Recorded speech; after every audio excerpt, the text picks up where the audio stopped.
सम्मेलन में हमारे साथ बाबूराम सोरेन जी भी है और बाबूराम से बात करते हैं। बाबूराम जी, क्या कहेंगे, यहाँ जो आदिवासी डर रहे हैं इको सेंसिटिव के नाम पर हमें विस्थापित किया जाएगा? बिल्कुल, ये बात सच है, क्योंकि जहाँ जहाँ विकास हुआ है वहाँ वहाँ आदिवासी को विस्थापित किया गया है। अब चांडिल डैम को देखा जाए, चांडिल डैम में भी विकास के नाम पर आदिवासियों का विस्थापित हुआ है। ये जो इको सेंसिटिव जोन है और यहाँ जो विकास का नाम दिया जा रहा है, तो आप इसे भी विनाश के रूप में देख रहे हैं।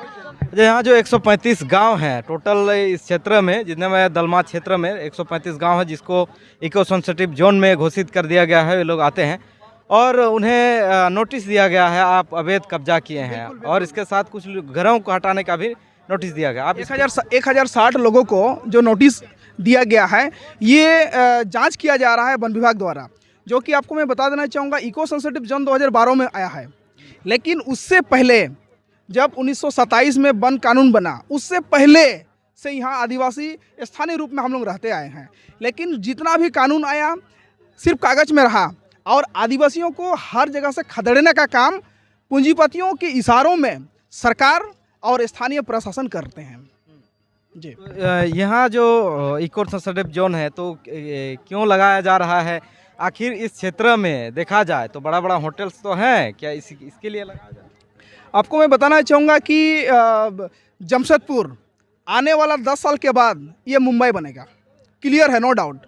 और मुंबई से सटा हुआ ये जो सौंदर्यीकरण है दलमा क्षेत्र, यहाँ इको सेंसिटिव के नाम से, इको सेंसिटिव जोन के नाम से और इको विकास डेवलपमेंट टूरिज्म प्लेस के नाम से पूरा दलमा को ग्लास ब्रिज बनाएगा।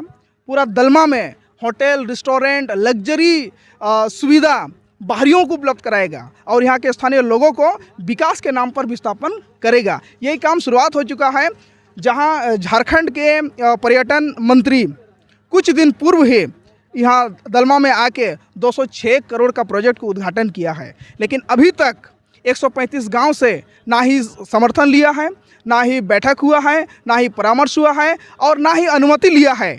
बगैर अनुमति से यहाँ विकास के नाम से डेवलपमेंट का कार्य करते आ रहा है, जो पूरी तरह से सर्वोच्चतम न्यायालय का घोर उल्लंघन है। माननीय हाईकोर्ट, सुप्रीम कोर्ट का अनेक हमारे पास दस्तावेज और जजमेंट है, जो समता जजमेंट 1997 की अगर हम बात करें तो यहाँ जो है आदिवासियों की ज़मीन में अगर आप कॉरपोरेट हो या सरकार हो, अगर यहाँ राजस्व खर्चा करना चाहता है, पैसा अगर खर्चा करना चाहता है, तो यहाँ के स्थानीय लोगों के साथ मिलकर काम करना होता है और इनके द्वारा प्रोजेक्ट को स्थापित करना होता है, ना कि बाहर के लोग और ना कि प्रशासन द्वारा। अगर हम वेदांता जजमेंट की बात करें, हम 2013 की बात करेंगे, तो वन क्षेत्र में ग्राम सभा का पहला मान्यता लेना होगा।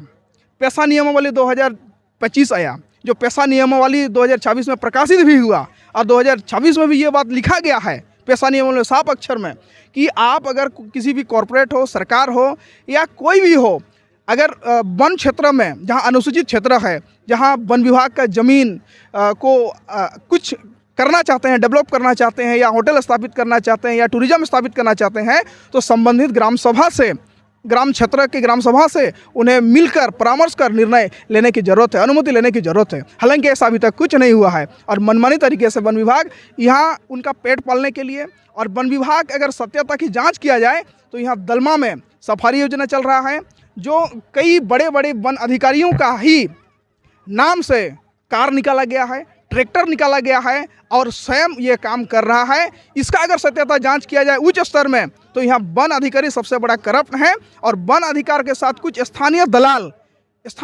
को मिलकर ग्राम सभा को वायलेट करते हुए अपने आप को स्थापित करने का प्रयास लगातार करते आ रहा है, जो यहाँ से आदिवासी बेदखल हो रहे हैं। अगर हिरन पार्क की हम बात करेंगे तो रैयती ज़मीन में बसा हुआ है।